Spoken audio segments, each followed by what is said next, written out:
বৰুৱালে মই কৈ দিছো যে জংগলত থাকি পেলাই জংগলৰ ভিতৰত সোমাই পেলাই অসমখনৰ উদ্ভুত কল্পনা কৰা এটা বাদ দিয়ক মাননীয় মুখ্যমন্ত্ৰী মহোদয় ডাঙৰীয়াই বহুতখিনি উন্নতি কৰিছে অসম এতিয়া উন্নতি পথত আৰু আপোনাৰ সেই জংগলৰ ভিতৰৰ পৰা যে যি দম দি আছে আপুনি মুখ বা মোৰ পৰিয়াললৈ মই এই বুঢ়া আঙুলিটো ভয় নকৰো মই কোনো ধৰণৰ মানস বৰগোহাঁই নামৰ ল'ৰাজনক মই চিনিও নাপাওঁ কোনো ধৰণৰ তেনেকুৱা কামত মই জড়িতও নহওঁ আৰু বাৰে বাৰে আপুনি জংঘলৰ ভিতৰত সোমাই কবা মানে বাহিৰৰ দেশৰ পৰা আপুনি যি দাবী ধমকি মোক দি আছে সেইদৰে আপুনি বেলেগে ভয় কৰিব মই ভয় নকৰো এই ধেমাজি শিশুসকলক হত্যা কৰিছিলে তেনেদৰে বম ব্লাষ্টৰ যোগেদি তাৰ বাবেও আপুনি সম্পূৰ্ণ জগৰীয়া হ'ব মই আপোনাক এইটোৱে লাষ্ট বাৰ কৈ দিলো আৰু এটা কথা পৰেশ বৰুৱালে মই কৈ দিছো যে জংগলত থাকি পেলাই জংগলৰ ভিতৰত সোমাই পেলাই অসমখনৰ উদ্ভুত কল্পনা কৰা এটা বাদ দিয়ক মাননীয় মুখ্যমন্ত্ৰী মহোদয় ডাঙৰীয়াই বহুতখিনি উন্নতি কৰিছে অসম এতিয়া উন্নতি পথত আৰু আপোনাৰ সেই জংগলৰ ভিতৰৰ পৰা যে যি দম দি আছে আপুনি মুখ বা মোৰ পৰিয়াললৈ মই এই বুঢ়া আঙুলিটো ভয় নকৰো বহুত অত্যাচাৰ কৰিলে আপুনি মই এইটো একদম হেৰিকে কৈছো আপুনি যদি সঁচাকে আপুনি ইমান মানে একদম সত্য আপুনি সত্য বিচাৰ কৰে মই আপোনাক এটা কথা কৈছো আহক আপুনি যতে মাতে মই ততে যাম আপুনি কৈছে না 24 ঘণ্টাত হৈ কহাব যে মই 24 ঘণ্টা কি মই এইমাত্ৰ কৈছো আপোনাক মই কোনো ধৰণৰ মানস বৰগোহাঁই নামৰ ল'ৰাজনক মই চিনিও নাপাওঁ কোনো ধৰণৰ তেনেকুৱা কামত মই জড়িতও নহওঁ আৰু বাৰে বাৰে আপুনি জংঘলৰ ভিতৰত সোমাই কবা মানে বাহিৰৰ দেশৰ পৰা আপুনি যি দাবী ধমকি মোক দি আছে সেইদৰে আপুনি বেলেগে ভয় কৰিব মই ভয় নকৰো আৰু আপোনাক ক্লিয়াৰ কৰি দিছো সেই দাবী ধমকি বাদ দিয়ক এটা পৰ্যায়লৈকে এজন মানুহক ভয় খুৱাব পাৰে বুজিছে নাই আপোনাৰ বহুত আপুনি দাবী ধমকি দিলে আপোনালোকক সন্মান কৰিছিলো মই এইটো কথা কৈ দিছো আপোনালোকক সন্মান কৰিছিলো আমি জন্মৰ পৰা আপোনালোকৰ সংগ্ৰাম কিন্তু এতিয়া এটা কথা কৈছো আপোনাৰ এই যি হাবিৰ ভিতৰৰ পৰা মোক ধমকি দি আছে মই 24 ঘণ্টাত হেৰি কৰি আৰে হলেহে মই কিবা বেয়া কাম কৰিলেহে আপুনি ক'ব পাৰিব কিন্তু আপুনি যি উচ্চতনি দিছে সেই উচ্চতনিৰ পৰা আমাৰ যদি পৰিয়ালৰ কিবা হয় মোৰ পৰিয়ালৰ কিবা এটা অনিষ্ট হয় তাৰ বাবে সম্পূৰ্ণ জগৰীয়া আপুনি যেনেকে মানে এই ধেমাজি শিশুসকলক হত্যা কৰিছিলে তেনেদৰে বম ব্লাষ্টৰ যোগেদি তাৰ বাবেও আপুনি সম্পূৰ্ণ জগৰীয়া হ'ব মই আপোনাক এইটোৱে লাষ্ট বাৰ কৈ দিলো এইটোৱে মোৰ লাষ্ট ভিডিঅ' মই ডিজিটেল মিডিয়া হওক ছ'চিয়েল মিডিয়ালৈ পঠাইছো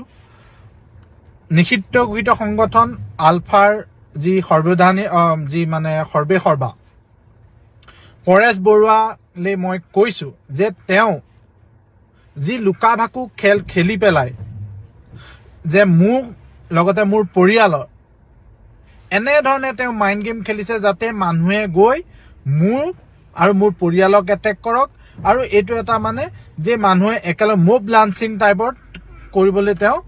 প্ল্যান কৰিছে সো মই এইটো বস্তু একদম ক্লিয়াৰ কৰি আপোনালোকক ক'বলৈ গৈছো তেওঁ একদম এটোত 100% সাকসেসফুল হল যোৱা দুদিনত বাৰে বাৰে তেওঁ মোক এনেকুৱা কিছুমান মিছা অপবাদ দিছে আৰু সেই মিছা অপবাদবোৰ সোশ্যাল মিডিয়াত ইজনতকে ইজনে লিখি আছে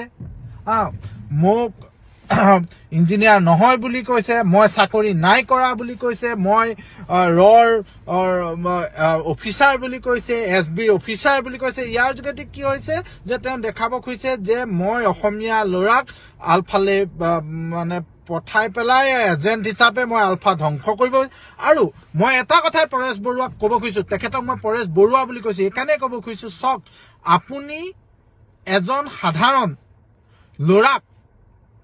আৰু এটা গাঁৱৰ পৰিয়ালক আপুনি মানুহক উচ্চত আজি আপোনাৰ মই ৰাতিপুৱা আপোনাৰ মানে টেলিফোনিক কল দেখিছো নিউজ চেনেললৈ কি কৈছে যে আপোনালোকে মানক চলিয়া গেৰি ধক গেৰি পেলাই বিচাৰ কৰক মই কি অপৰাধ কৰিছো কি আপোনালোকৰ লগত গৈ সেই জংগলত গৈ অস্ত্ৰ ধৰিব লাগিছিলে তেতিয়া আপুনি ভাল পালেহেঁতেন মই চাকৰি কৰি মোৰ পৰিয়ালৰ লগতে কিবা এটা ব্যৱসায় কৰিব খুজিছো, তাত ব্যৱসায় লাভ লোকচান হৈছে। মই কোনো অসমীয়া জাতি অহিত কৰা নাই, কতো মই বোম ব্লাষ্ট কৰি শিশু হত্যা কৰা নাই, কতো সাধাৰণ অসমীয়া মানুহৰ পৰা বোম দিয়া নাই। এটা কথা আপোনাক ক্লিয়াৰ কৰি দিছো, আপুনি মানুহক যি উচতাইছে, চক মোক মাৰিব পাৰে, আপোনাৰ হাতত বন্দুক আছে, আপোনাৰ বোম আছে, আপোনাৰ সেইটোৱে পেচা, সেইটোৱে আপোনাৰ এতিয়া আপোনালোকৰ সেইটোৱে থাকিল যে অসমীয়া ল'ৰাক মব লাঞ্চিং কৰাই মানুহক উচতাই সেইটো মানে মৃত্যুদণ্ড মানে কেনেকে ধ্বংস কৰিব পাৰে, সেইটোৱে আপোনাৰ এতিয়া টাৰ্গেট। মই যি বুজি পাইছো, আজি মই বহুত ক্ষোভত কৈছো। আৰু এটা লাষ্ট কথা আপোনাক কৈছো, শুনক, মই আপোনাৰ এই ডাৰ্টি পলিটিক্সত কেতিয়াও হাৰ নামানো। মই আকৌ কৈছো, মই 2012 চনত ইঞ্জিনিয়াৰিং কমপ্লিট কৰি তাৰ পিছৰ পৰা PwC, UI, ডিলয়ট আদি সংস্থাৰ লগত কৰ্মৰত হৈ আছিলো। তাৰ যিখিনি পইচা পাইছো তাৰ মই ব্যৱসায় কৰিছিলো, ব্যৱসায়ত মই লোকচান খাইছো, সকলোৱে লোকচান খায়। আৰু মই সেই ব্যৱসায় যোগেদি শিকিব পাৰিছো, ভুল কৰিছো, আকৌ কিন্তু মই অসমতে থাকি সেই কাম কৰিব চেষ্টা কৰি আছো। কিন্তু আপুনি কি কৈছে, আপুনি মিছা অপবাদ দি মোৰ লগতে মোৰ গোটেই পৰিয়ালটোক আপুনি এনেকুৱা এটা পৰ্যায়লৈ লৈ গৈছে যে মানুহে মোক মব লাঞ্চিং কৰিবলৈ